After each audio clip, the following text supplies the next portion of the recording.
Case का फैसला जो है आज इलेक्शन कमीशन में गैर मुतलका अफराद का दाखिला जो है बंद किया गया है। सिक्योरिटी सख्त कर दी गई है और मज़ीद जो है इस्लामाबाद इलेक्शन कमीशन पाकिस्तान तहरीक इंसाफ के चेयरमैन इमरान खान साहब के ख़िलाफ़ जो है तोशाखाना केस पर जो है आज जो है फैसला सुनाया जाएगा।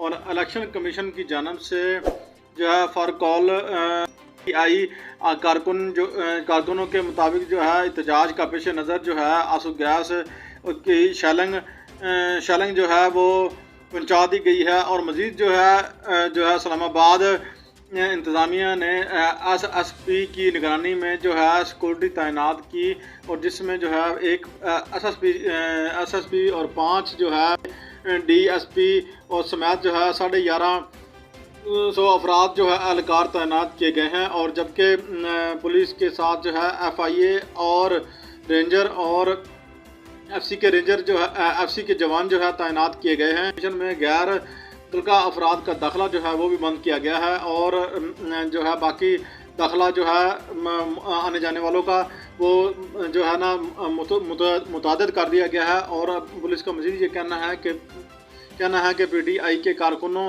वो इलेक्शन कमीशन तक पहुंचने नहीं दिया जाएगा। और तोशाखाना रेफरेंस केस में जो है याद दहानी कराई गई थी कि इलेक्शन कमीशन ने तोशाखाना केस का फैसला जो है 19 सितंबर को जो है महफूज कर लिया था। और स्पीकर कौमी असम्बली राजा परवेज़ अशरफ ने अगस्त में अरकान कौमी असम्बली जो है दरख्वास्त पर जो है इमरान खान के ख़िलाफ़ जो है तोशाखाना रेफरेंस इलेक्शन कमीशन भिजवा दिया था और जिसमें इनको नाअहली की दरख्वास्त भी दी गई थी। और रेफरेंस केस में कहा गया था कि इमरान खान ने अपने सबूतों में तोशाखाना से लिए गए तवाइफ और इनकी तफसीलात को बगैर तफसीलात फ़रोख्त की और इनकी कीमत हासिल की तफसीलात जो है नहीं बताई थी। इमरान खान की जानब से इलेक्शन कमीशन को दरख्वास्त जमा करवाई गई। जवाब में कहा गया सियासी मकासद के लिए जो है केस बनाया गया है और तोशाखाना रेफरेंस अख्तियारात का नाजायज़ फ़ायदा इस्तेमाल और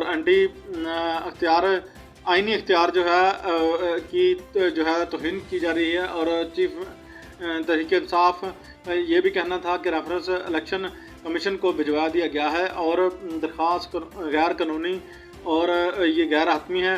और रेफरेंस इलेक्शन कमीशन के दायरा अख्तियार में यह है कि इन्होंने वहाँ से कबल समाअत की ही थी और तोशाखाना तवाइफ के सबूत में इन्होंने कभी नहीं भिजवाए थे। और मज़ीद इल्ज़ाम को मुस्तहिद करते हुए ये इमरान खान का मज़ीद ये कहना था कि ये बिल्कुल बेबुनियाद और